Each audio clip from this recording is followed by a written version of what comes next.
יודע שהכל כל כך קשה, היום כבר מאוחר, אתה כבר מיותר. אני יודע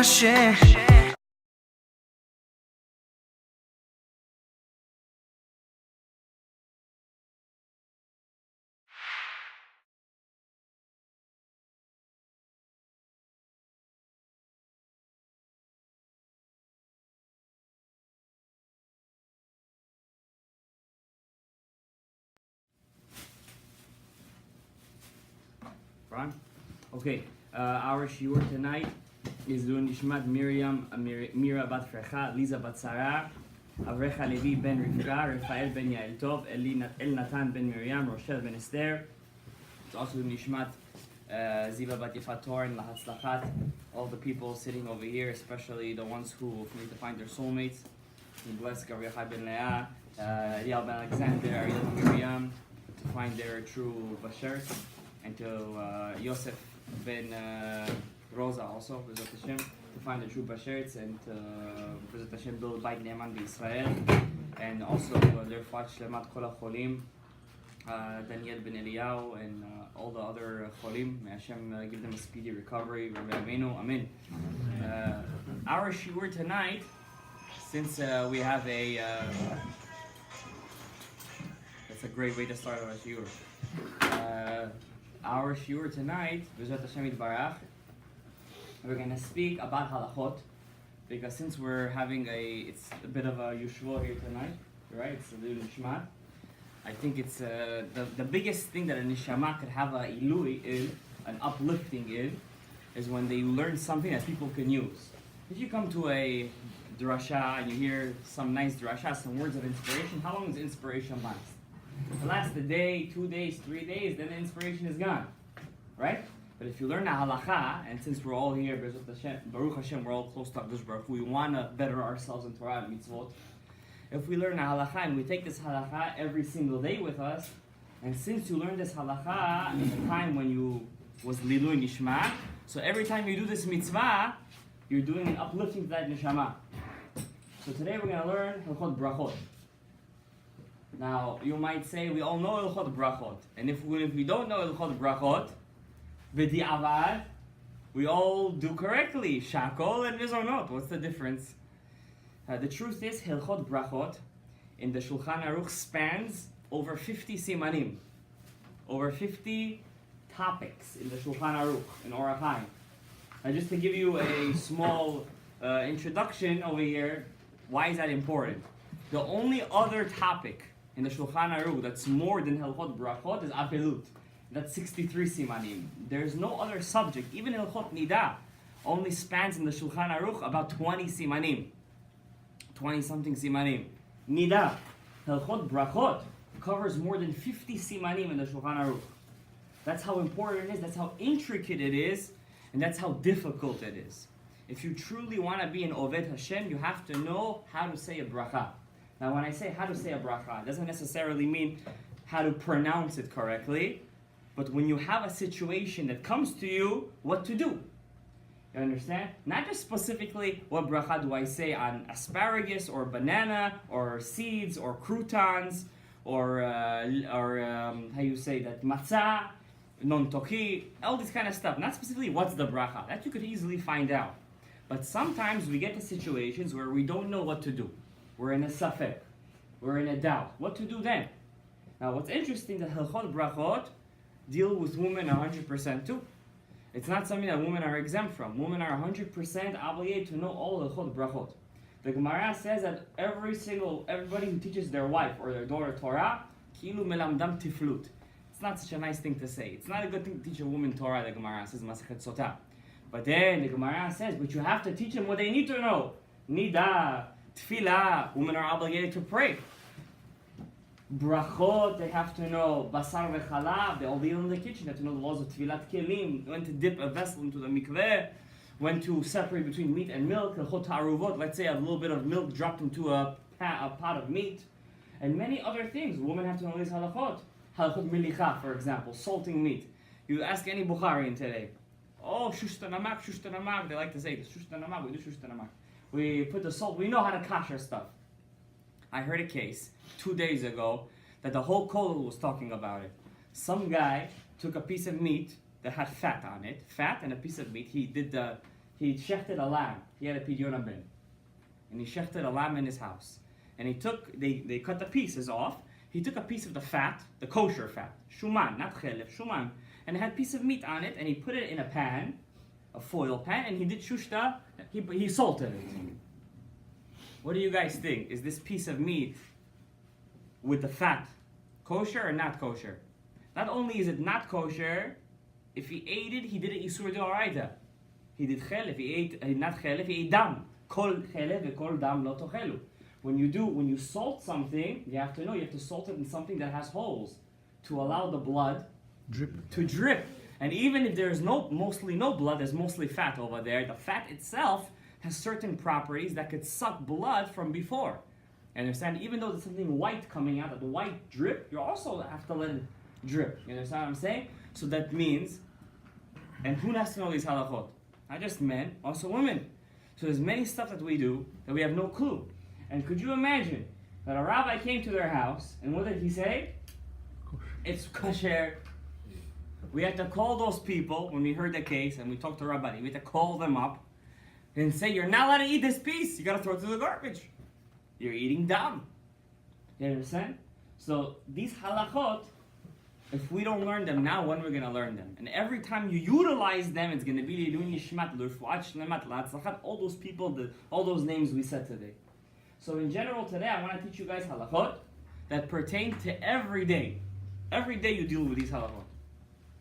And a lot of times we don't do the right thing. What are they? Hilchot brachot. Blessings. Bracha. You want bracha in your life? Who doesn't want bracha? Rabbi, just don't say klala. The Gemara in Masechet Moed Katan says, there is a machloket over there. Does an avel have to grow his nails or not? Does he have to grow his nails? So one time Pinchas, the brother of Shmuel, was sitting Shiva on his son. And his brother, who was Shmuel, if you guys remember in one of my shiurim, I spoke about Shmuel, one of the great sages. He had his own yeshiva in a town called Neharda in Bavel.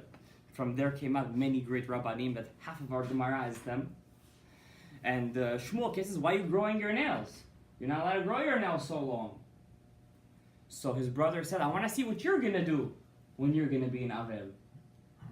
2 weeks later, whose son dies? Shmuel's son dies. When Pinchas came to comfort his brother, Shmuel took his nails in a bag and threw it to his brother's face. He says, before you say something, you have to watch what you say.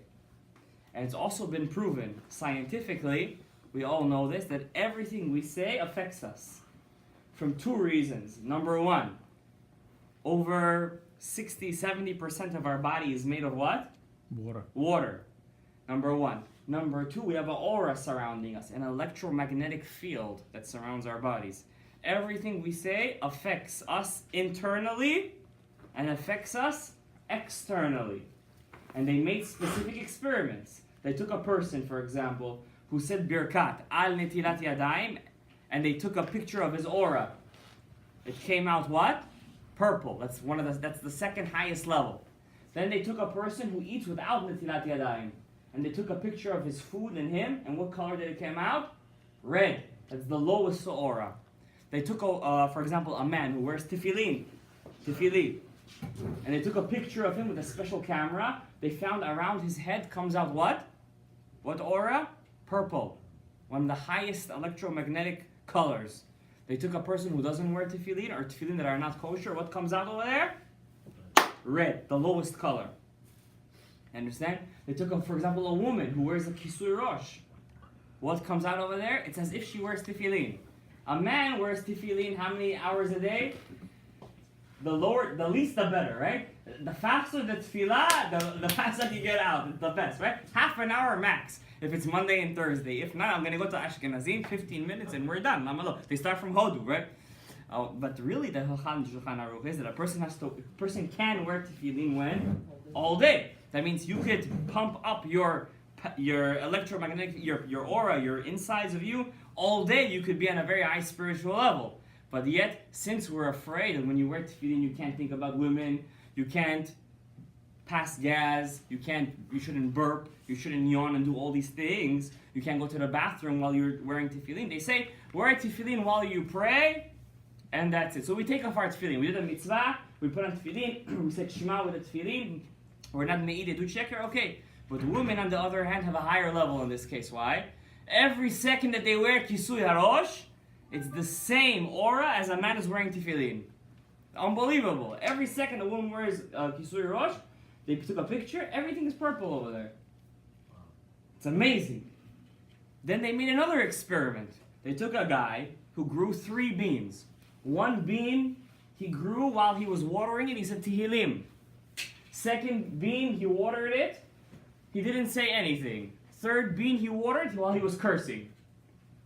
The bean that he watered while he was cursing, it died. The one he watered without saying anything, it grew naturally. The one he watered while saying Tehillim grew 5 times quicker than the regular one. 5 times quicker. He planted all 3 of them in the same pod, in the same place. Same conditions, everything is the same. Now what does that mean? What does it have to do with us?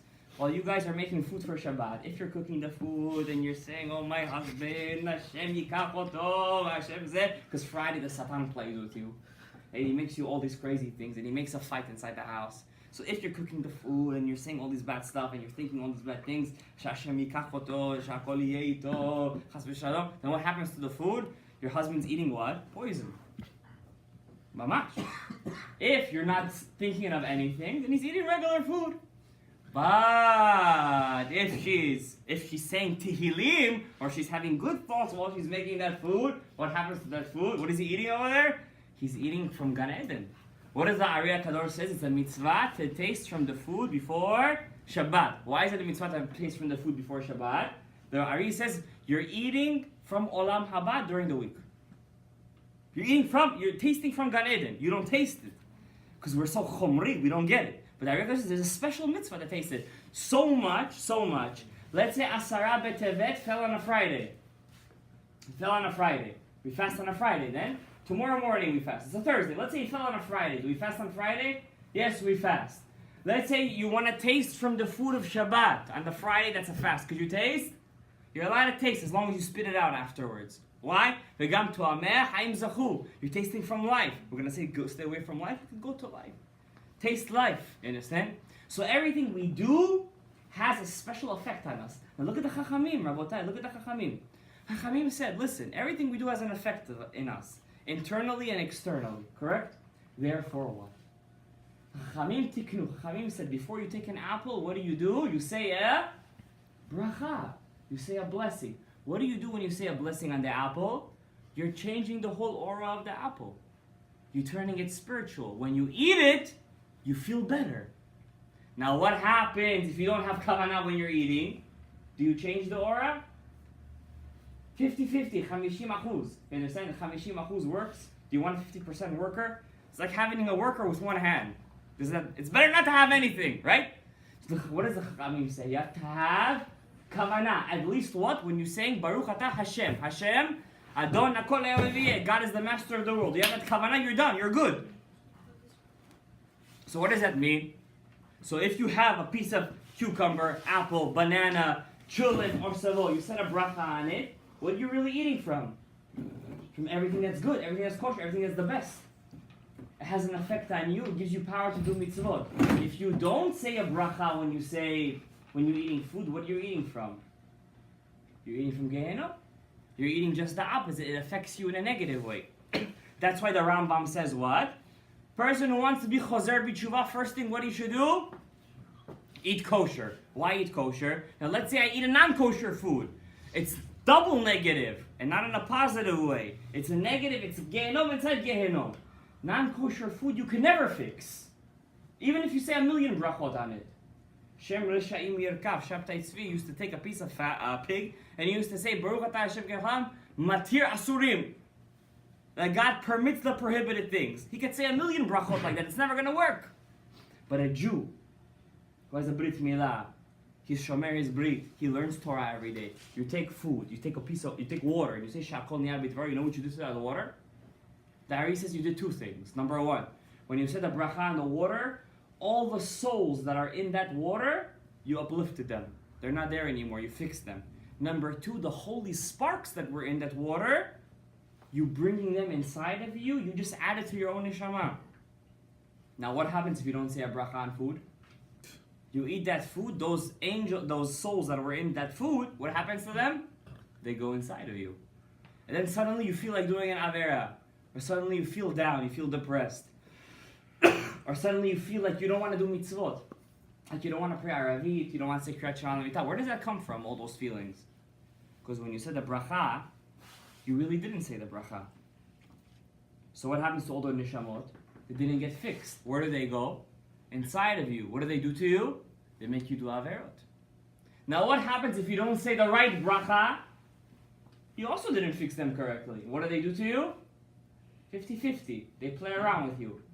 And what if you're in a situation where you could do the right thing and you don't know because you didn't learn? Hashem judges on that too. So therefore it's very important to learn the right halachot and brachot. And I want to tell you, Rabotai, all of the Torah is bracha. How do we know that? Yaakov and Esav fought over what? The brachot. Yishmael and Yitzchak fought over what? The brachot. The brothers hated Yosef. Why? Because they thought Yaakov would give only him the what? The brachot. And in this week's parasha, what did Moshe Rabbeinu do the last thing before he died? What did he do? V'zot ha-bracha. He gave them a blessing. So therefore what? How can we take the thing that gives us bracha v'atzlacha and throw it down the drain? We have to learn l'chot bracha. Now, on the Kabbalistic sense, the bracha is everything. What does that mean? The name of Hashem could be written in 4 different ways. It's called Ab, 72, Sag, 63, Mah, 45, and Ben, 52. I'm not going to get into how you totally write them down, but if you take the numerical value of all of them, what do you get? A bracha, the blessing. So every time you make a bracha, what are you really doing? It's like you're taking the whole world and you're putting it into that piece of apple. And you're eating it, you're changing everything. The Ari HaKadosh says in Parashat Ekev in Shara Mitzvot, he says over there, you want to reach Ruach HaKodesh only one way. Not to wear tefillin all day and have tzitzit and do all this crazy stuff fasting. He says if you do this one thing, you're going to have Ruach HaKodesh. What? Have kavanah when you say brachot. And he knew what he was saying because it's the hardest thing to do.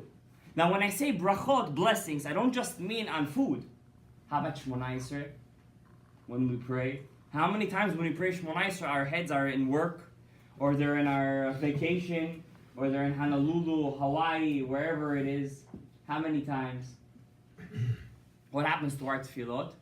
Yotzeh b'di'avad. B'di'avad, we fulfill our obligation. But l'chachila, does it count? In the first place, you think Hashem likes that tefillah? The Shulchan Aruch says in the name of the Gemara Masechet Berachot. Let's say a person prayed a really strong tefillah. I prayed so, you have those days once in a while, 3 times a year, right? So you pray so well, and you say to yourself, that was one hell of a prayer. You have to answer me today. You know what the Shulchan Aruch says? 100% you're not going to get answered right now. Once you think to yourself, my prayer was so strong, I have to be answered, right away all the Yetzer Haras, all the Mashhitim, all the Mechablim come to Shamayim and say, let's check this guy, how good he really is. And then what happens for sure? We fall. That's why it's a halakha in the Shulchan Aruch. I'm not joking. It says over there, I forget the exact siman, when you pray, you always have to say to Hashem, give me for free. Don't give me because I'm so good. Give it to me for free, because if you have one good day, that doesn't answer for all the other ones. You can do teshuvah. I didn't say no. But teshuvah has to be atakash. Teshuvah doesn't come without suffering. You have to suffer a bit. You have to lose a bit. It's like Hashem gave you 24 pieces of chocolate. Hashem says, can I have 3 chocolates back? No, they're mine. I love milk chocolate. Don't touch it. Hashem said, I gave you 24. Give me 3 back. No Torah, no tefillah, no mitzvot. That's what happens. Now sometimes a person could get so deep in the Torah, he forgets what's most important. Hillel HaZaken said, what's the most important thing? V'ahavta l'recha kamocha. If your wife tells you, please help me with the kids, and you want to go to a shiur Torah, you're feeling spiritual that day, That's a test from Shamayim. Sometimes the test could be just the opposite. Maybe you really have to help out. Why? You're doing mitzvah of chesed. You want to be safe from Gog and Magog. It's not just Torah. You also have to do what? Chesed. Gimlut chasadim. You also got to do chesed. Now, just the opposite too. If a woman really wants to ask her husband, could you really help me out? But she knows he really wants to go to the shiur Torah. And she specifically asks him on the time that he really wants to go, could you come? Could you help me? Then maybe she's also doing something wrong. Because he really wants to go. That's her chesed. So therefore you have to find a common balance. Understand? All of this comes together, and if you really try, you bring bracha into your house. Mezuzah is important. Zaz mavet, you take the death away from your house. Mezuzah, mezuzot. Chanukhat habayit. You guys have no idea how many Chanukhat habayit requests I get. I'm already sick of them. I ignore them. Every day, Chanukhat habayit, could you please help me with the Chanukhat habayit, Chanukhat habayit. Rabotai, Chanukhat habayit is important. But you also have to bring everyday bracha inside your house. And how do you do that? By learning Hilchot Brachot. So today, real quick, I'm not going to get into the nitty gritty of it, because there's so many halachos. There's over 50 simanim in the Shulchan Aruch on Hilchot Brachot. I'm going to mention over here about 15 cases that probably happens to every single one of us over here. If it pertains to you, Baruch Hashem, you could do teshuvah and change your ways. If not, I promise you it's going to happen to you this coming week. So keep your hats on. All right, first question. You invite somebody, a guest inside your house. Guest. It's you and your friend, 2 people. And you have a son. He's not bar mitzvah yet. And you want to say Birkat HaMazon. What do? Does everybody say Birkat HaMazon separately? Or do you have to include that your son that's under bar mitzvah with you? What do? Oh, so first of all, before I'm going to answer that question, that's a case of 3. Now we know there is a zimun with 3 and there's a zimun with 10. So let's say you have 9 people or 8 people in the house with you. They're all adults over the age of 13. And you have 2 sons, 2 boys in the house that are under the age of 13. Can you count the both boys to make how much? 10. What's the difference between 3 and 10? With 3, you only say Nevarech Sha'achalnu. You don't say Hashem's name. The zimun on a higher level is what? Nevarech Elokeinu Sha'achalnu Mishalo. You're not allowed to pass the opportunity to say Elokeinu. You have to say Elokeinu if you can. So what do? Do you say to your 2 sons or the 2 boys inside the house, come, titztarfu lezimun, join us in the zimun, or you say we're only 8, those boys are under bar mitzvah, we all have to say nevarech sha'achalnu. What do you do in such a case? The answer is Shulchan Aruch or Achaim, that's the first section of the Shulchan Aruch, Siman Kuf Tzadik Tet, 199, says over there, in the 10th halakha, Yelet Katan שהגיע לעונת הפעוטות ויודע למי מברכים מזמנין עליו.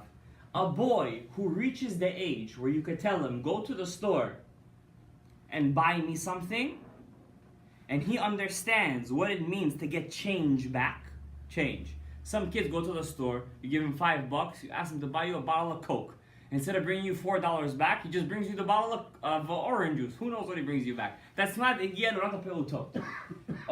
He knows he has the dot in his mind to go buy something and bring you the exact change back. He is mitztaref. He could join you in a zimun, whether it's 3 people or whether it's 10 people. Now, what age is that? The Chachamim always give us a common denominator. So the Mishnah Brura says, the best is above the age of 9. From 9 to 10, the boy already understands you could make him connect with you in a zimun, whether it's 3 people or 10. But let's say you have a 6-year-old in the house, and he's a very smart kid, and he knows what is Hashem, and he knows when I say a blessing, who am I blessing? Hashem. Even a 6-year-old with this kind of knowledge, you could join him in a zimun of saying Nevarech Sha'achalnu or Nevarech Elokeinu. Now, how many boys could you connect with you in the zimun? So the Mishnah Brura says you can't join with you more than one boy.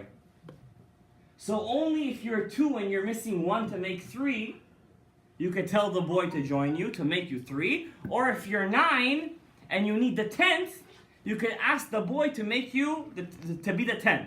But let's say you have 8 and you need 2 boys, then you can't join. You only have the right to bring in 1. Even if they're both above 9? Even if they're both above 9. You only have the right to bring in only 1 9-year-old. Or 6-year-old if he's very smart and he knows who he's blessing. Less than that, you cannot. Understand, guys?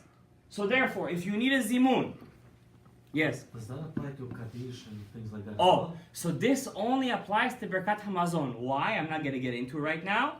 But to Kaddish, Kiddusha, Minyan, you need actual 13-year-olds. Now, the halakha that I just said is only for Sfaradim.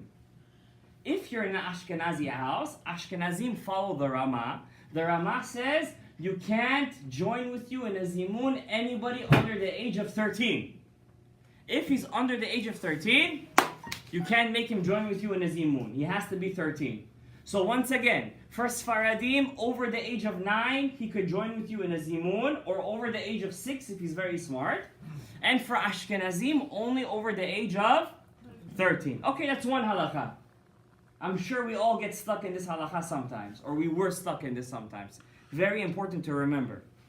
Second, let's say I have a cup of wine, and I don't like wine. I want to mix it with orange juice, or grapefruit juice, or with beer, or let's say I want to be drunk, so I mix it with whiskey. So I take some wine, I pour some wine in the cup, then I take some orange juice or any other juice, or any other drink, and I mix it into the cup. What bracha do I say on this? On one hand, the wine is there, and what am I supposed to say on wine? Hagefen. On the other hand, I have juice. What bracha do we say on juice? She'akol. What bracha do I say on such a kind of cup? The shulchan. What do we guys say? What do we say over here?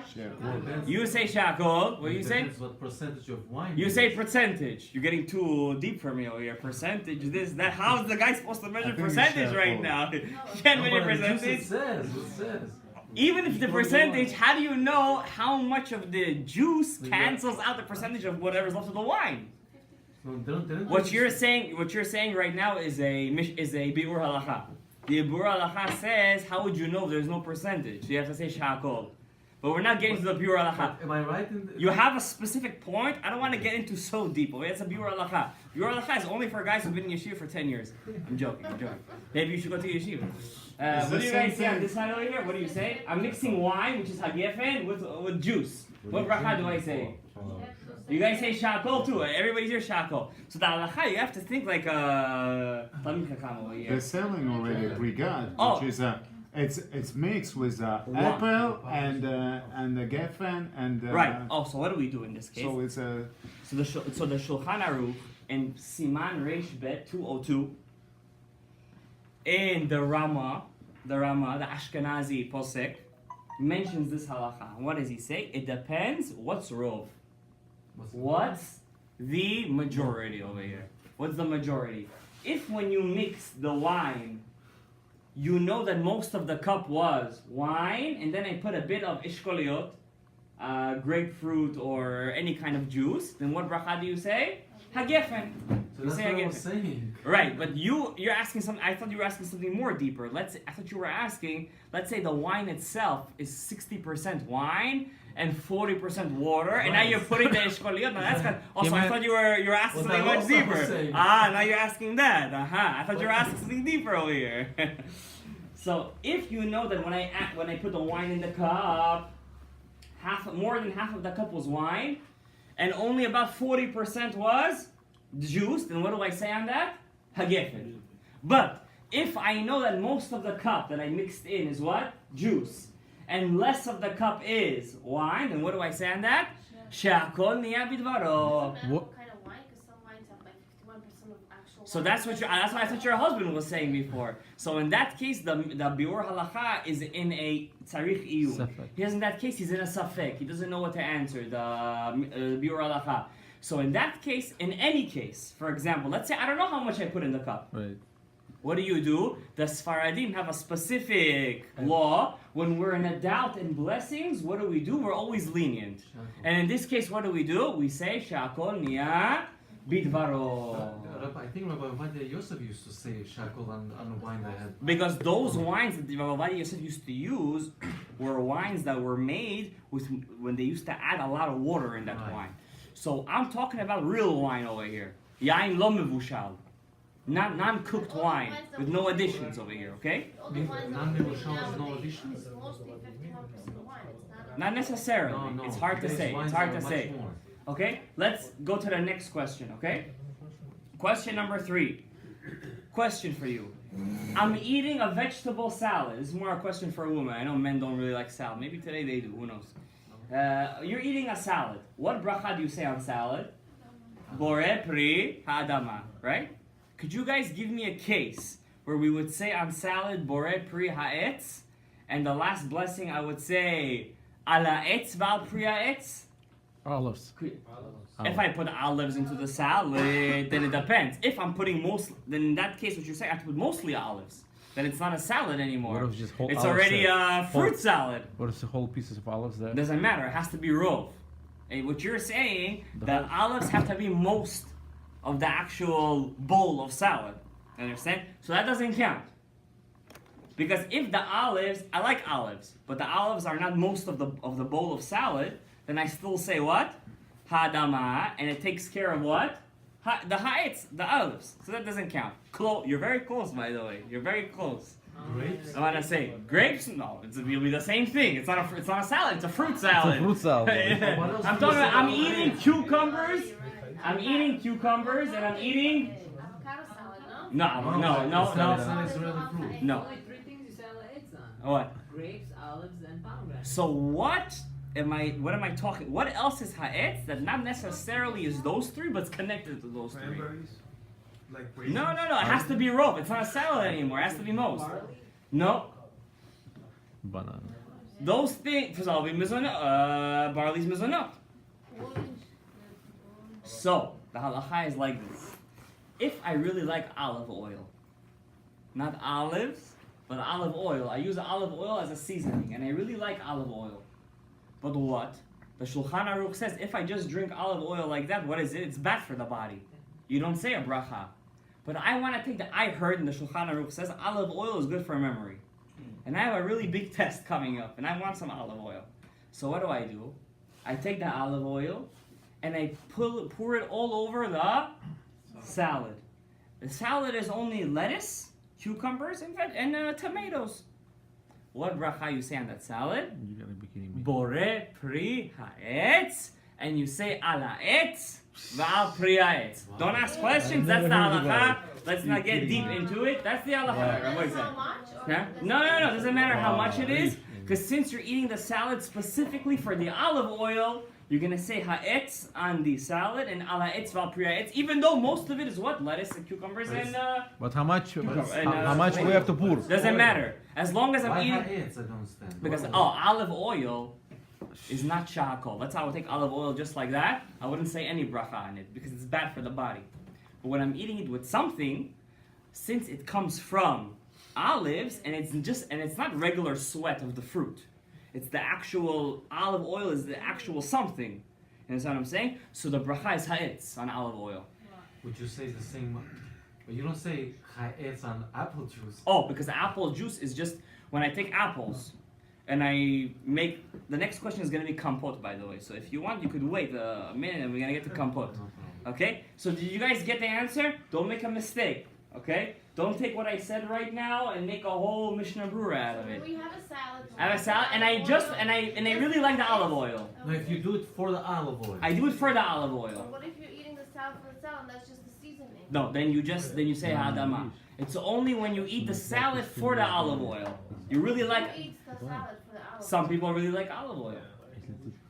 Some people really like olive oil, and they use it as the ikar. It's the main thing for them. Why is olive oil bad for the body by itself? So that's it's already getting into the Gemarot and stuff. I don't want to get into it because I have a couple of more cases I want to mention right now. All right, guys. Well, guys, I know there's a lot of questions. The whole brachot are very intricate, I don't want to get deep into it. By the way, these questions that I'm telling you guys right now, this was said, these questions were said in the world test of brachot. There's a once a year they have a test. They bring 21 Talmidei Chachamim all over Israel and the world. Out of 1,400 Talmidei Chachamim, these are the questions they ask them. So don't feel bad if you don't know the answers, okay? Because even them, you know. Fourth question, I have kompot. You guys like kompot? Yes. Who doesn't like kompot? I don't like kompot, but you guys like it, okay? Kompot. I basically cooked fruits in the water, right? Then I take the water and I drink them. It tastes, I put what in the kompot? I put apricot, peach, what else you put in there? Apples. Apples, whatever you put in there. Basically, you cook the fruit in the water. Berries. And you say shakol, and suddenly your husband comes to you and says, wait a second, you have to say ha'etz, because you cooked it just for the fruits. Who's right? The one who said shakol, or the one who said ha'etz? What bracha do you say on the kompot water? Okay, thank you for your answers, Rabbi Isaac. Wife But is it's- always right. But for fruits, it's It's separate. good. For the fruit separately, you're drinking the water, I said. Okay? There's a machloket on the water itself. The Shulchan Aruch says, wait a second, I'm going to answer. In Siman Reish Bet 202, Seif Yud, in the 10th halacha, in the chapter 202 of Orach Chaim, if I cooked a fruit in water, which is called kompot, you say the bracha of shahakol. Why? The fact that the water took the taste of the fruit, it's not that it took the actual fruit inside. It didn't be turned into the fruit. It just took a bit of the sweat. That's what the halakha calls it, the sweat of the fruit. You understand? So the bracha stays shahakol. But wait a second. The Shulchan Aruch is very, very vague over here. Why? Suddenly the Shulchan Aruch, which is supposed to be definite law, says, but the Rosh, which is one of the Rishonim, says that if the water has the taste of the fruit, then what bracha you say on the water? Ha'etz. So the halacha right now is a bit contradictory. First the Shulchan Aruch said to say shakol on kompot water. Then it said to say ha'etz, if you taste the fruit. What do? So the halacha is, most of the achronim says, even though the Shulchan Aruch brought opposite views, we always go like the view he said anonymously. Since he said the first opinion anonymously, we go according to that. And what was the first view that we say? What? Shakol. What's the nafkamin over here? Let's say I saw somebody take kompot, and I saw him say Bore Pri Ha'etz. Do I say amen to that bracha or no? Since the Shulchan Aruch brought the Rosh, and usually he doesn't do such a thing, in this case you would answer amen to his bracha, because technically speaking, he might be right. He might be right. If you actually took juice from the apple, Yes. no mixture of other You say shakol. Still shakol? Yes. 100%. The only one that's different is olives and grapes. How about applesauce? Applesauce is a shahakol too, because you can't tell it's an apple anymore. And mashed potatoes? So it depends. If you could tell that it's a potato, it's hadama. If you cannot tell anymore, it looks like plain. It's really mashed. Like it loses its tzura, it loses its form. You say shahakol. Anything that loses its form turns into shahakol. But if you would say hadama, you're still good. Okay? What about taste? It doesn't matter. Oh, so taste, we're going to get into that. Sometimes the taste changes too. Let's say I would eat Pringles. I take a piece of chips over here. Could you, if I give it to a person who just came from the Amazon jungle, could he tell that it's potato chips? Heck no, he can't tell it's potato chips. Why? Because raw potatoes don't taste like that. Okay, I don't want to get into deep halachot brachot. I don't want to make this a one shiur thing, but it's very interesting stuff, right? Let's continue. So, maskana and kompot, what do we say? Shakol. We don't say ha'etz. What if then I want to reach to the fruit and grab the fruit? Then what? I say, No, you should eat the fruits. The fruit you would say First. ha'etz. So it doesn't matter first or not. No, it doesn't matter, because each one has its own bracha. That's going to be another halacha we're going to say right now. In fact, no, let's say it right now. Since Let's it's say it right kompot, now. I took I said a cup. I took a cup of wine and I said Bore Pri Hagifen. And then I took, I'm sorry, change the question. That's going to be my second question. I took grapes, and a person has an Ama'aretz on your table, and instead of saying Bore Pri Ha-etz, what do we say on grapes? Ha-etz, what does he say? Bore Pri Ha-gefen. Did he fulfill his obligation or no? You say no. 50-50. Yeah, and you took a grape? Yeah. Anor, right? No. No, what? Angur. Angur, I'm sorry. Angur.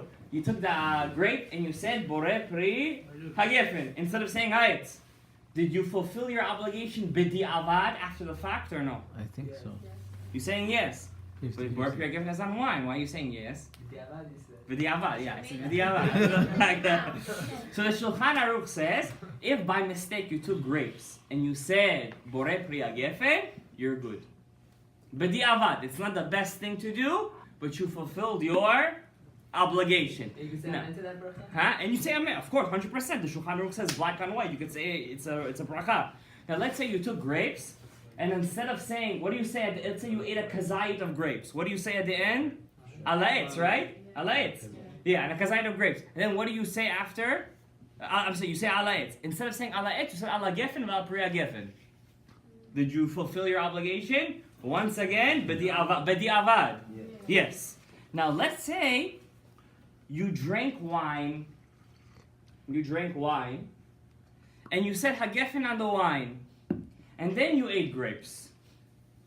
Do we say, since bidi avad hagefen fulfills the obligation of grapes, bidi avad, after the fact, I don't have to say a blessing on the grapes? Or do I say the grapes have its own specific blessing, and just bidi avad, after the fact, if I did it, I fulfilled my obligation? What do you guys say? Do I have to make an extra blessing, another special blessing for the grapes, if I already said hagefen on the wine?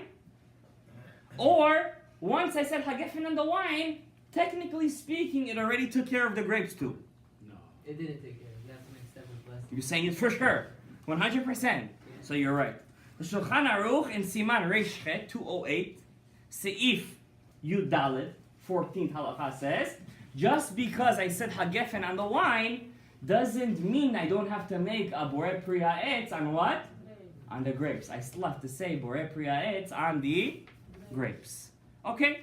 Now, that's another halacha. How do you make the bracha achrona for those two now? You have to make it separate. You have to say ala etz val priya etz val gefen val priya. You have to mention both in the Berachat Mein Shalosh. Okay? Good question, by the way, huh? We have to eat to say al ha'et. You have to eat a kazait. Kazait, how many? 3-4 pieces. Kazait. That's a good question. You should eat a couple of pieces. A couple of pieces you should eat. Small, big. Some people say 3, some people say 5, some people say 8. So let's say the chovah. Why don't we just make it 10? Okay. All right. Number 7. I'm the home attendant. Not me, chas v'shalom. Someone else is a home. No, why not? Person is a home attendant. And the guy who I'm taking care of is a religious Jew. And he asks me to bring him bread. And he can't use his hands. Does anybody here have to make al netilat yadayim? I'm bringing him the bread. Do I have to make the al netilat yadayim because I'm bringing him the bread and I'm feeding him? Or does he have to make al netilat yadayim because technically speaking, even though he's not touching it, by the end of the day, he's eating the bread? Or technically speaking, I have an old parent. I'm taking care of my old father, let's say. And my father, I have to feed him. And he's eating bread. Does he have to does you have to wash his hands al netilat yadayim? Or no? Or maybe you should wash al netilat yadayim, even though I'm not eating bread. Why? Because at the end of the day, who's touching the bread? You? I'm touching the bread. What do you guys say? Halacha? I don't think so. You do both Wash sides. without a bracha. Who do you think washes? You're There's taking the nobody easy way washes. out. I don't like You're that. not- You can Tell me wash. Shulchan Aruch. You can wash because you can What was eat. your answer? You're feeding someone. Who's washing, you think? The one who's eating it or the one who's No. giving it? The guy who's actually wanna feed. Let's say you wanna feed the father, Has Shalom, Okay. And, Who washes, the father or the guy who's giving it? I think both of them. Oh, They're you, not, okay, you say both. You're Wait, not- you cannot no, use- both not He washing. say he cannot Oh, use his both hands. not Not washing. washing, not. Oh, you're Mekel. Listen, you're Beit Hillel to another level. It's basically why. No, why one. it has- I already gave you guys a hint. One of them has to wash. The one feeding. The one feeding, you're saying Yes, has to yes, wash because yes. he's the one actually touching the bread. Yes, yes, you have to If work. you don't wash, you can wrap the bread and eat. That's something else. I'm actually eating the bread at that point. But I'm saying you're eating and you didn't wash. Yeah. Which means, in this case, if But you're in that, eating- but we're gonna talk about that too. By the way, if we get there, when do you have to do that? Isn't eating more important than touching? Oh, sorry. Woman, Hashem gave woman extra bina. Isn't eating the one who's actually chayav in yadayim? What do you guys say? Sounds good, right? Shulchan Aruch says like you. Shulchan Aruch says, even though I'm the one who's actually touching the bread, since al netilat yadayim is only a rabbinical enactment, Chachamim didn't give the enactment on the guy who's giving the bread. I'm not eating the bread, so therefore I don't have to wash. But the guy who's eating the bread, even though he's actually not touching the bread, he's gonna be the one who has to wash. But he cannot. Why not? He says he cannot use his hands. I pick up his hands and I wash it for him. Oh, you- Now let's say, 1, 2, 3. Huh? you have to wash it for him. Why? Lo plug rabanan. Lo plug. Once the Chachamim said the one who's eating the bread has to wash, everyone who's eating bread has to wash it. But the guy who's just giving the bread doesn't have to wash. Because in that case, what would happen? Anytime I would tell my son, Yonatan, bring me bread from the freezer, Eliyahu, bring me bread from the freezer, what would have to be? Every time a person would touch the bread, would have to wash. It would be a crazy house, right? However, another case, I'm eating bread with a fork. I'm European, okay? I'm from Prague. And I only eat bread with a fork, okay? I eat everything with a fork. I don't want to touch anything with my hands. That's medieval times. Do I have to say Antit Yadayim? Yes, once again. Because it doesn't matter if I'm using a fork. Doesn't matter if I'm using anything. I'm washing, I'm touching. I could touch the bread. I could actually touch it. Okay, you're using the fork because you want to use the fork, but I can actually touch it. I have to wash my hands and say Al Nitilat Yadayim. Okay, that's for that halakha. Okay, so therefore, when you're in a case where somebody cannot wash, but he's eating the bread, he has to wash anyways. Doesn't make a difference. Here's another case. I want to get to a lot more interesting one. Here is an interesting one. Okay. You sat down to eat a meal, you picked up the bread and you said, Ha motzi lechem min ha'aretz. Then you said, Vovelo, I forgot to do netilat yadayim. Does it happen? I'm sure it happens. Don't tell me it doesn't. Don't act like tzaddikim. Kulam tzaddikim. Kulam shilim chalak olam haba. But it happens. Okay? What do you do? Let's say, before you tasted the bread, you ran to the sink. And really quick, you did and you said the bracha. But you already said And then you came back to the table and you tasted the bread. You did good or no? no. So, You're wrong. you have to eat the bread, you wrap and wash it. Wrong. Yeah, but Why? you, When you said but Shulchan Aruch bimforash. Even though I didn't taste from the bread yet, and I ran to the sink, and I did Al Netilat Yadayim, and I said the bracha Al Netilat you Yadayim, interrupt. and I went back to the table and I tasted the bread. You're good. Ma tov u'ma na'im, shevet achim gam yachad. It's good. Прошло. Yotze. Proshlo. It's прошло. Прозадай, it's your thing to do. no, I think If you did it, it's okay. It's better if you would taste a bit from the bread and then wash. But let's say you did that, even that's okay. Now I'm going to tell you why. Let's say you washed your hands. Wait a sec. You did then you went, you did hamotzi lechem min haaretz. And then you felt that the bagel, the bread, the pita was a bit stale. And salt doesn't cover it for you. So what did you tell to your son before you tasted the bread? Moishi, go bring the tchina. You didn't taste the bread yet. Do I have to say hamotzi again? No. Or was that considered a hefsek? Interruption. You don't say bracha. The halacha is, and I'm going to explain to you guys, anything that you do for the sake of the seudah, No matter what. Even if you said bring the tchina before you taste the bread. Even though, do you have to eat tchina? You don't have to eat tchina. Taste the bread and go get tchina. But since it's for the sake of the seudah, it's not considered a hefsek. And therefore, you would say yedei chova, and you could eat from the bread. You don't have to say another beracha. It's very important because sometimes we sit in the table, and then you said hamotzi, and then suddenly you realize there is no salt. Then suddenly say to your wife or to your son or to your daughter, go get, or your whatever case, go get the salt. Oh, I spoke, I have to eat again. Wrong. Anything that's for the sake of the seudah is not a hefsek. No, it doesn't matter. Either it's on Netilat Yadayim or whether it's in Hamotzi. Shulchan Aruch speaks of both cases. So it's okay to speak. It's not okay to speak, but if you did speak for the sake of the seudah, it's not a hefsek. Okay? You're allowed to tell your kids, okay, go wash now. After you wash, Yeah, it's for the sake of the seudah. That's also considered for the sake of the seudah. You shouldn't do it, but if you did it, you don't have to say a bracha again. Okay? Now, I'm going to tell you another interesting halakha. when you wash your hands and you didn't eat bread, but you said something, why does it go wash your hands, don't say bracha? Oh, because that's when you said something not for the sake of the seudah. It depends. Not everybody knows the halachot. Okay? Let's say I said, I don't know, move your chair. You're not supposed to sit over there, the older person's supposed to sit over there. That's for the sake of the seudah. You don't have to wash your hands again, you have to say another bracha again, nothing. According to the Rambam, we don't follow this halakha. Really, it's good not to speak ever. According to the Rambam, though, I said an yadayim, I'm allowed to speak. As long as I'm not mesiach da'at from the seudah. We're machmir like the Rosh. But technically speaking, I don't have to wash my hands again. When do you have to wash your hands again? When you touch something that you weren't supposed to touch. Understand what I'm saying? That's going to be the next case, okay? What if you forget to say Almat Daim and you said Hamot? Like you washed? Yeah.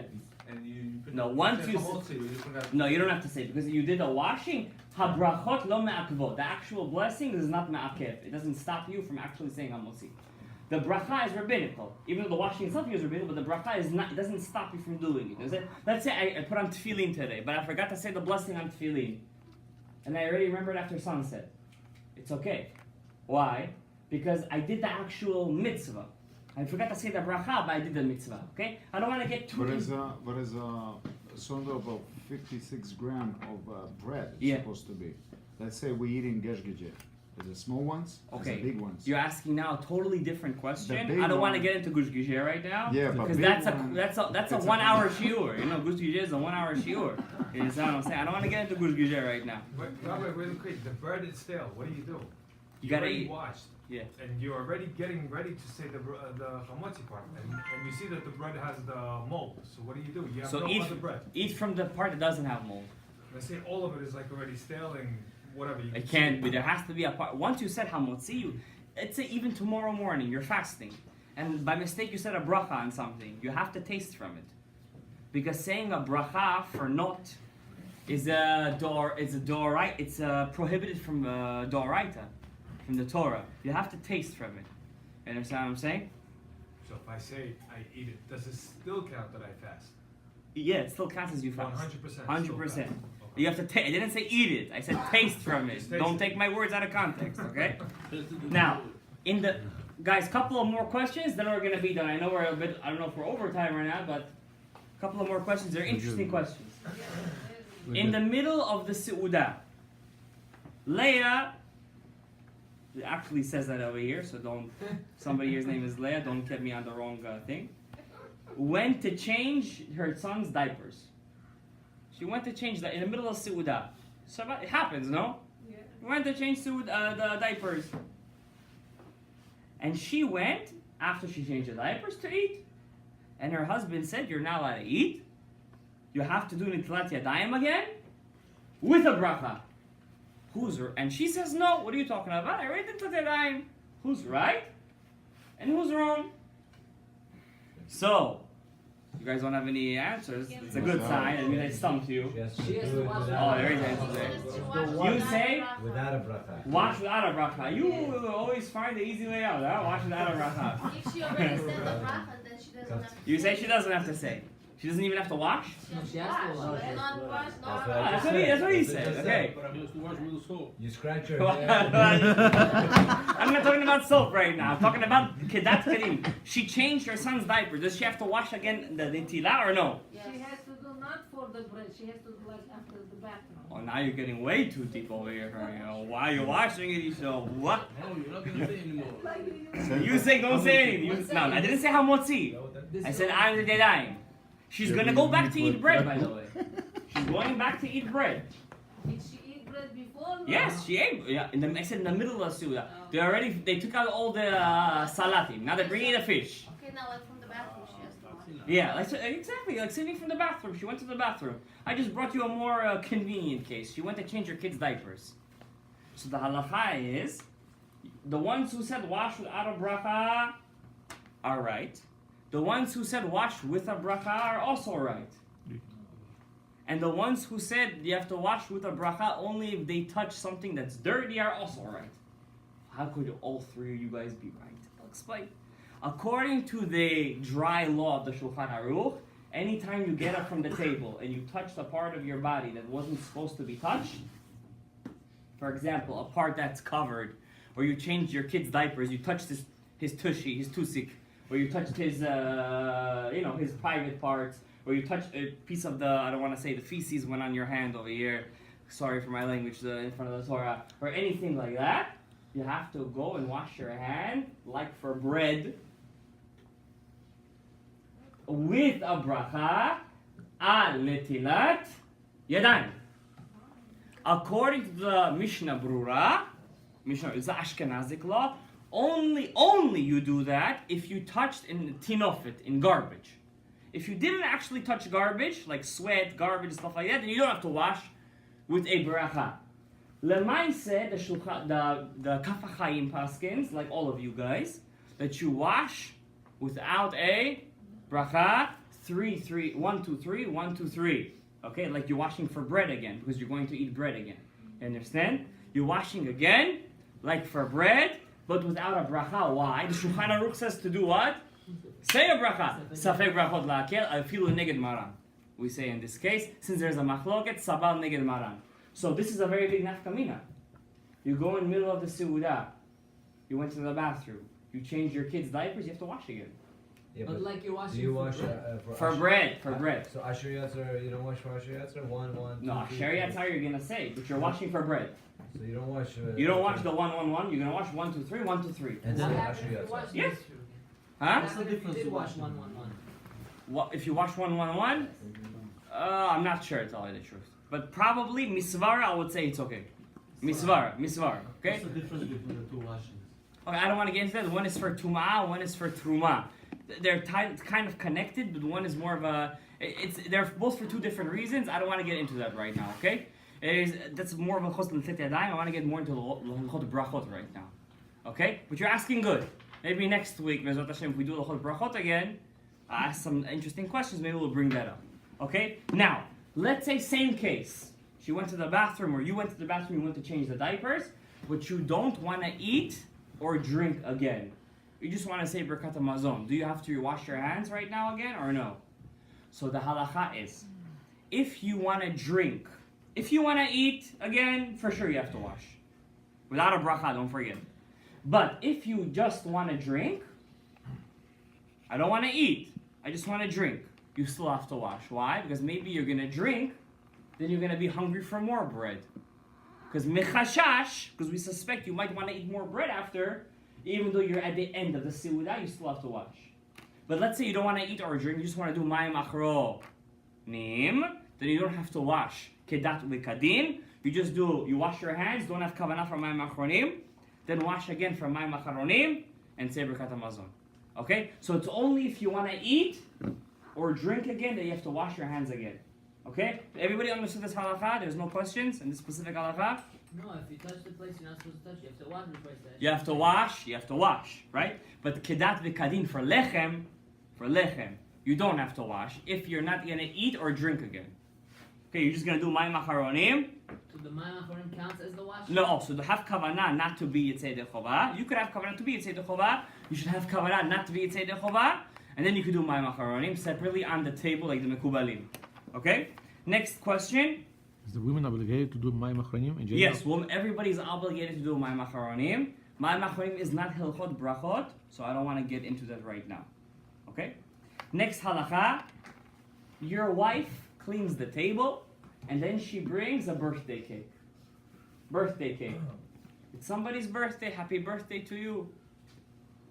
Do some people on the table to say mizonot? Some people say not to say mizonot, and some people say wait till after Birkat Hamazon and then say mizonot. Who's right and who's wrong? Depends It's on better to say Birkat Hamazon than I extra said a bracha. birthday cake. But doesn't matter, they said if it's dry, I mean, has three something like. You're saying good. It's better not to be in Safek, said Birkat Hamazon and then extra bracha. So first of all, you're right. You're right. According to Shulchan Aruch, you're right. According to the Shulchan Aruch, Rabbi says, even if it's a dessert, even if it's a dessert, many Bukharis make this mistake. If you're eating a cookie or cake, a mizonot, that has these three conditions: it's crispy, it's sweet, and it has a stuffing, then you say mizonot. And you already cleaned the table. Your wife brought on the table dessert. So basically, only if you eat wafers, I don't know, baklava, borekas, stuff like that, then you say mizonot. But if she brought a birthday cake, do birthday cakes are crunchy? No. Then in this case, we do not say mizonot, and you should wait till either don't say a bracha, or wait till after Birkat Hamazon and then say mizonot on it. If the birthday cake is crunchy, they have those with, I don't know what it's called. No, the whole thing has to be crunchy. They have layers with those crunchy, I don't know what it's called. It's like cheesecake, but wafers? you I don't know, private cases, I'm not really sure, but I'm telling you guys the klal right Let's say now. it's crunchy, but it doesn't have a pocket. No, then obviously it doesn't You count need as to the have three. all It has to three. have all three. So therefore, if you bring a birthday cake, usually birthday cakes are not crunchy, and they are not pocketed either. They're just very sweet.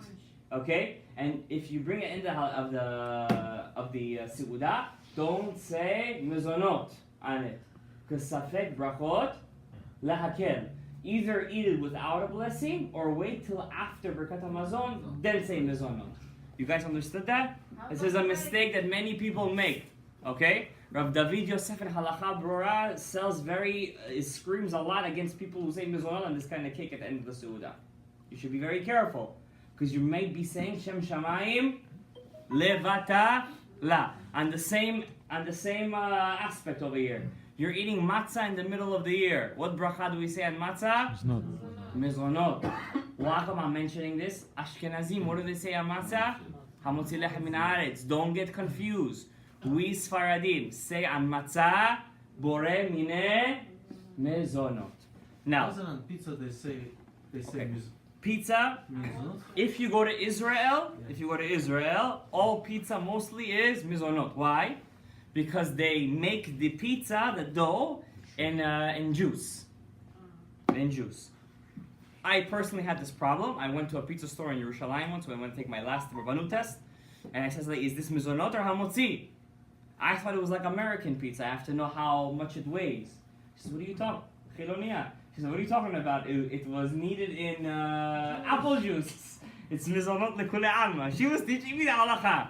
I felt like a total waste out of a person who learns Torah, but okay, I learned a lesson in my life. So anyways, if you go to Israel, most pizzas over there are always mizonot.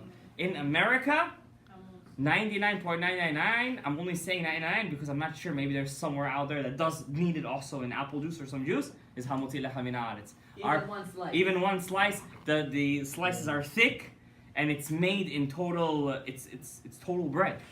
It's bread. No, but my question is, how does the Ashkenazim on pizza say mizonot? You're gonna have to ask an On Ashkenazi. outside, My last name is Gadaev, not Gadaevitz. I'm sorry to say it. You're gonna have to ask an Ashkenazi for that. Wait, Rabbi, just to It finalize. could, I don't know. You're asking a good question. I don't know. Rabbi, just to finalize. We say hamotzi.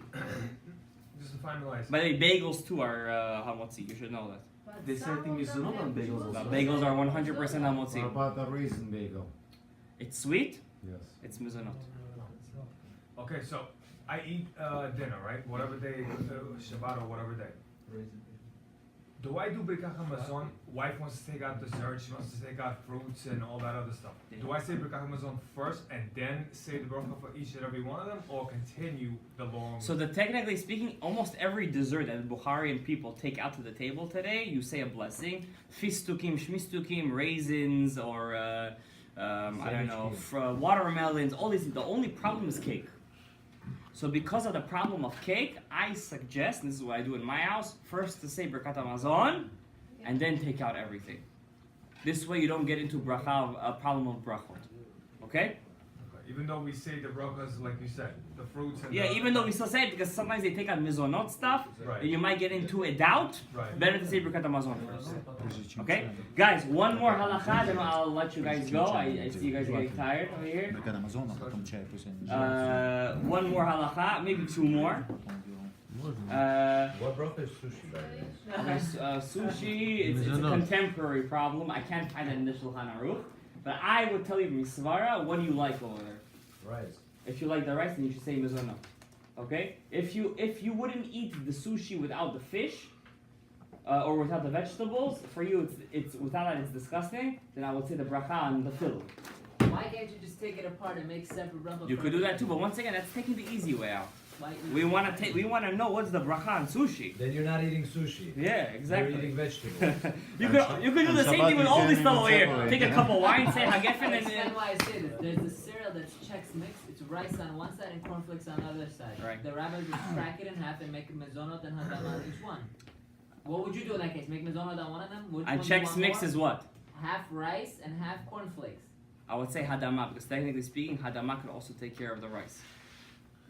But the rice is mezonot. Yes, true, but in some cases, rice is hadama. If it's whole grain. So I would say hadama in that case. Okay? It's a deep question, you know, I would have to think about it more, but it's not a simple question, okay? Two more questions and I'll let you guys go. Okay. You went on a trip with your family. You went to, I don't know, the Seven Lakes, horse ranch, I don't know. And there is no water, or you're on the way, you're upstate or to a Pennsylvania, there's no water in the car. And you have sandwiches. Sandwiches! And guess what? Not only don't you have water, but you have no cup. But you have a river over there. What do? Can I take my hands and dip them into the river and say Al Netilat Yadayim? Or should you say Al Tivilat Yadayim? Or, on the other hand, let's say I'm driving and my kids are hungry, I'm hungry, I want to eat the sandwiches. How do I know? Do I even have to wait till I find a river? Maybe I could just take the sandwiches just like that and cover the bread and eat them. Don't say anything, okay? What do? You're on a trip, you have no water, you have no cup. What do? Do you want to say? I know this happened to you once before, don't look at me like I that. can find the solution. I have the solution. We're driving in a car, Yeah. and the car has a water. You say, the engine just. I'll tell you why that's not a solution. Number one, any water that a dog won't drink, a dog will not drink, you're not allowed to use for Al Netilat Yadayim. Understand what I'm saying? Is it? So river is. For sure, you're not allowed to say a bracha on it. River, for sure, dogs will drink. Why not? But it's what is It's dangerous? fresh water. What is dangerous to come close? Are you afraid you're gonna Now fall? you're talking like a Tashkentski over here. No, I'm just. Don't do that. Come on. No, in different I'm cases. also Tashkentski. Dangerous, it's cold, it's this, it's that. I'm talking halakha. So aren't you chayav 18 minutes to find water? Okay, wait a second. It depends which side you're going. Which side you're going. 7. Number one, do I even have to wait to find water or no? So halakha is like this, Shulchan Aruch. Shulchan Aruch. Wait 1 second, guys. Let me give you sources. You know, I came prepared today. Shulchan Aruch, Siman Kuf Sameh Gimel, and Orach Chaim 163. Says like this. Nah, don't say that. That's too much. Let's say I'm driving. And in front of me, I know within 72 minutes, I will find a gas station or a river. 72 minutes. 4 meal. In front of me. I have to wait this 72 minutes to find the water. Now let's say in front of me it's gonna take 3 hours till I find the water. But if I go back within 18 minutes, that's what you were meant to say, I'm gonna find water, then I have to drive back. You have to. It's not a good idea. You have to. Because the Gemara says whoever's mizalzel b'nitlat yadayim, I make light out of nitlat yadayim, ne'ekar min ha'olam. Rabbi Akiva on his deathbed didn't drink water. He said, use it for nitlat yadayim for me. And so nitlat yadayim should not be something you're mizalzel in. So in front of you, how many minutes? 72. In back of you? 18. But this 18. halakha was given when people were walking. Today we're on a car. How do you? So you're saying it should be more machmir? No, Once Chachamim, no, you don't make a gzera to a gzera. Chachamim made a gzera on Nitlat Yadayim. Didn't What? It was distance-wise or time-wise? distance-wise. Distance meal. So if today to go 4 mil is 5-minute drive, then that's all I need to wait. No, we go 72 minutes. That's being machmir. You have a good point, but that's the way I heard it from my rabbanim. Maybe I'll look into it. 72 minutes. That's It's like from here to upstate. a lot of miles. Yeah, it's a lot of miles. But a meal, I think Chachamim measured as time. I think so, but you're asking a good question. You have to be more in depth. This is the way I heard it. Okay? Now, let's say you're not going to find water during that time and no river. What do? Can I take the napkin and put the bread and say hamotzi? Yes or no? Yes. What do I do in that case? Yes. You're wrong. Something. I love saying. No, I'm kidding. I don't love saying that. You have to put your hands in a wrap. You don't wrap the sandwich. Put gloves on. You have to put gloves on. Many people make this mistake. It's mistake 101 in Hilchot Shulchan Aruch. You don't wrap the bread. You wrap your hands. Because you end up touching it anyway. If you're gonna wrap What it. about situations where it says you have to wipe your hands on something? That's for That's for praying. It's not for bread. You understand what I'm saying? For bread, you have to wrap your hands. Be very careful. Don't wrap the bread because then you're not fixing anything. Now, let's say you passed by a river. What do? And you dip. You're allowed to dip your hands 3 times in the river. So what bracha do you make? So what bracha do you say? If it's mayim sheino ma'us lakelef, like a river, fresh water, you say al netilat yadayim, paskins the kafahayim, al yadayim. And if you're by a sea, we say al tevilat yadayim, but the kafahayim says that the minhag sfaradim in all cases to say al netilat yadayim. We're mashve kav. We have a common denominator. In all cases, what do? You take your hand 3 times, you dip it into the river or sea, then you take your hand 3 times, dip it in the sea, and you say, al netilat yadayim. But let's say you're not going to find water within these 2 distances, 72 minutes and 18 minutes, then you wrap your hands and you say, hamotzi. I'm sorry, yes, hamotzi lechem, but don't forget, you don't wrap the sandwich. You wrap your hands. Why do you wrap your hands?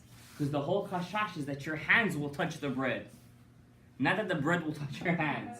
And that's not what I'm saying, guys? Now, many people make a mistake. I've seen this with my own eyes. They're too lazy to say al netilat yadayim in their own house. They wrap the bread and they say hamotzi. It's tartei desatre. Number 1, there is no takanat chachamim for that. You're in your own house. You have water all over you. And number 2, you're not supposed to wrap the bread. You're supposed to wrap what? Your hands. Okay? So, no, you say hamotzi. Of course you say hamotzi. Of course. 100%. You're eating bread. 100%. Now, last question, and then we'll call it a night. There's a couple of more questions over here. I'm not going to get into all of them because they're very interesting. You go to a pita. You go to, I don't know, Grill Point or what's that place on the main street? Pita Hut. And you know, lately, what do they put next to the salads? They put croutons. You know what croutons are, guys? Dry bread. Dry bread that's fried. Fried? Yeah, it's fried. It's cooked, it's fried. It's not baked. I thought it's in the oven. No, they fry it. Oh wow. They fry it. No.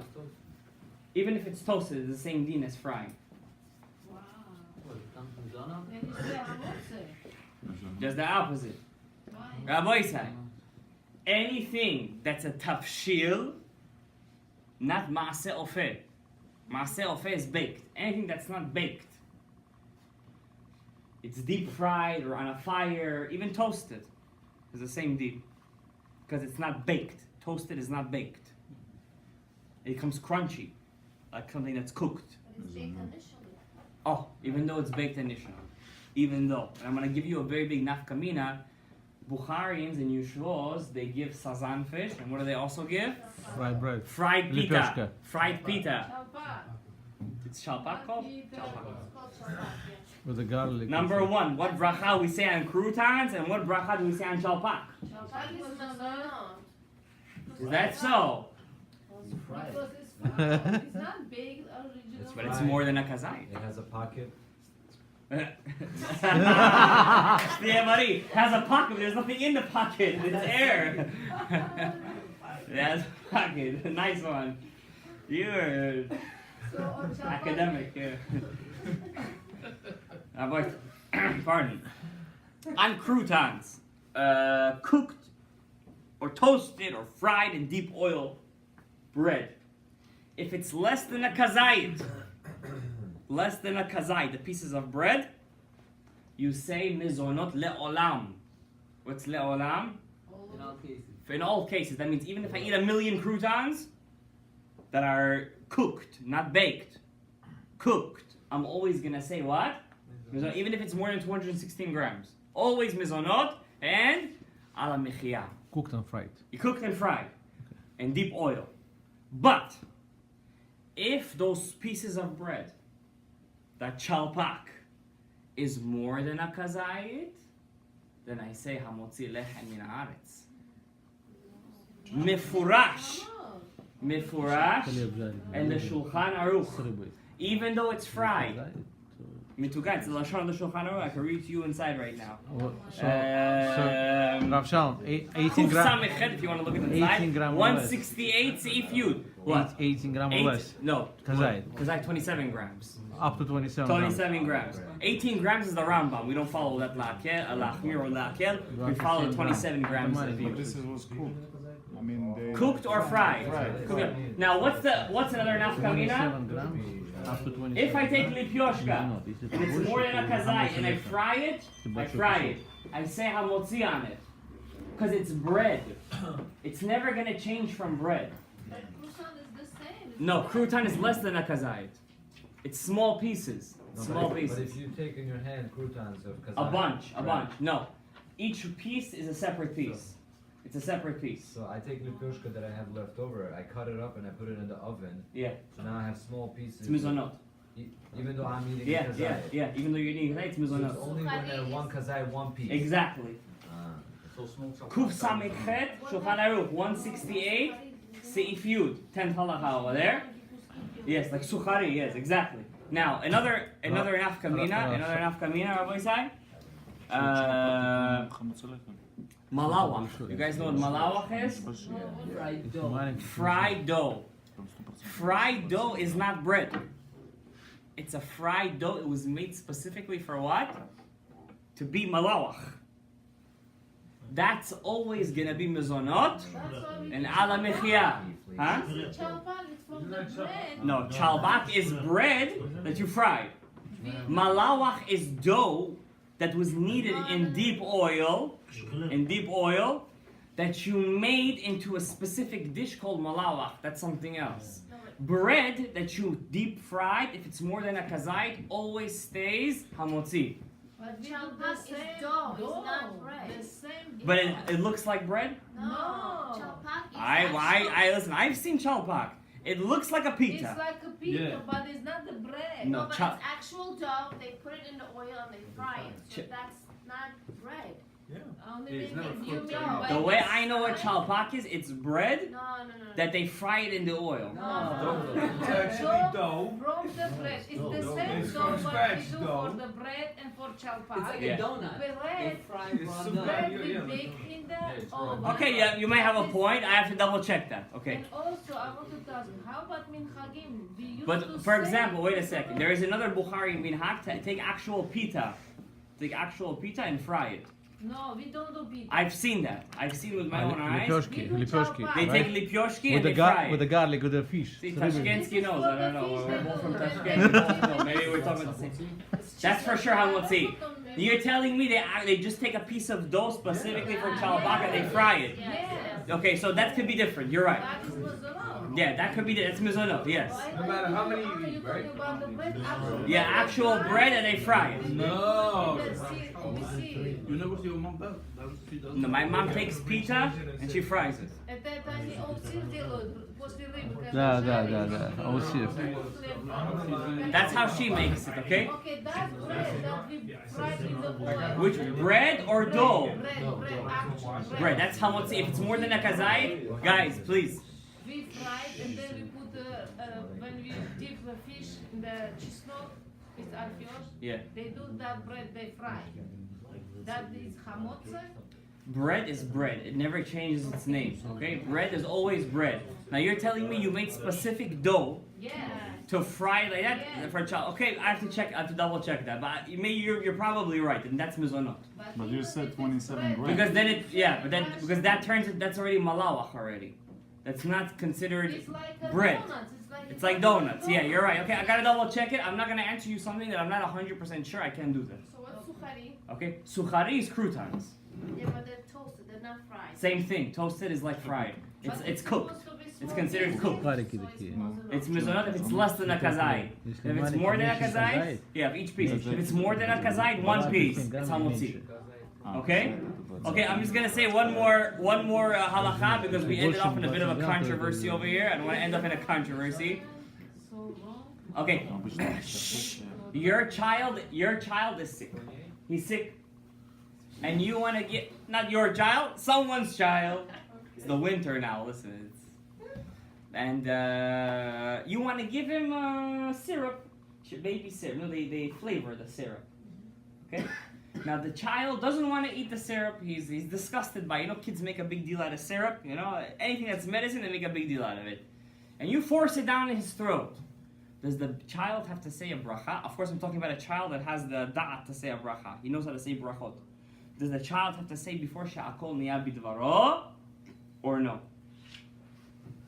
You don't say bracha. You're forcing him, right? You're forcing it No, down his no. throat.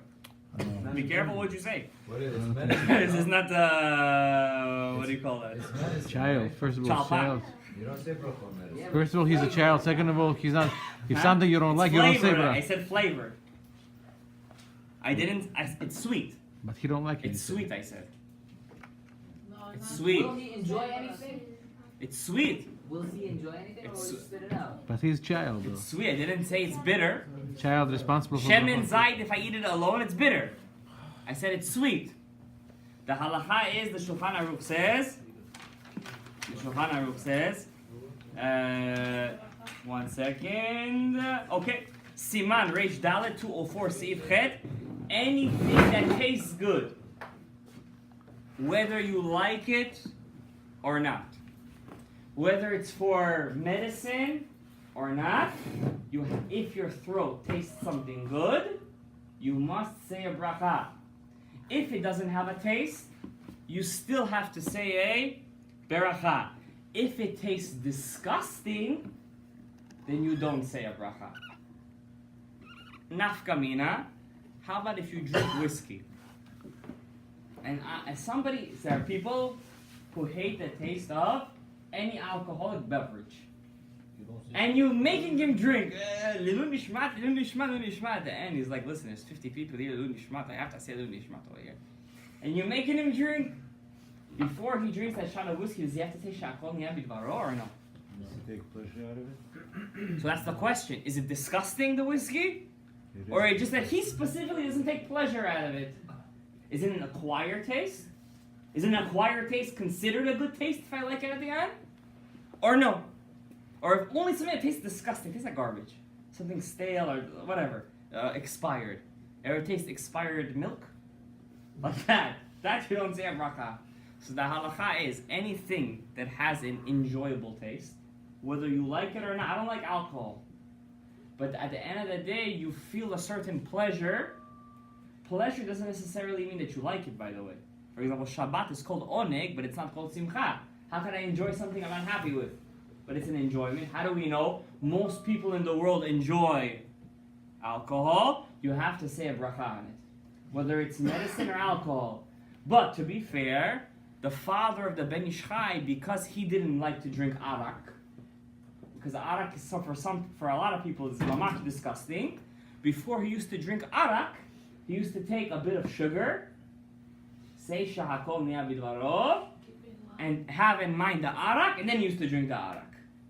So if you feel that alcohol is very disgusting for you, like totally disgusting for you, you don't like it at all, and you're forced to drink, in that case, the better thing to do would be to eat something that's already shakol, like sugar, that for sure everybody likes, have kavana on the arak, or the vodka, or the whiskey, then drink it.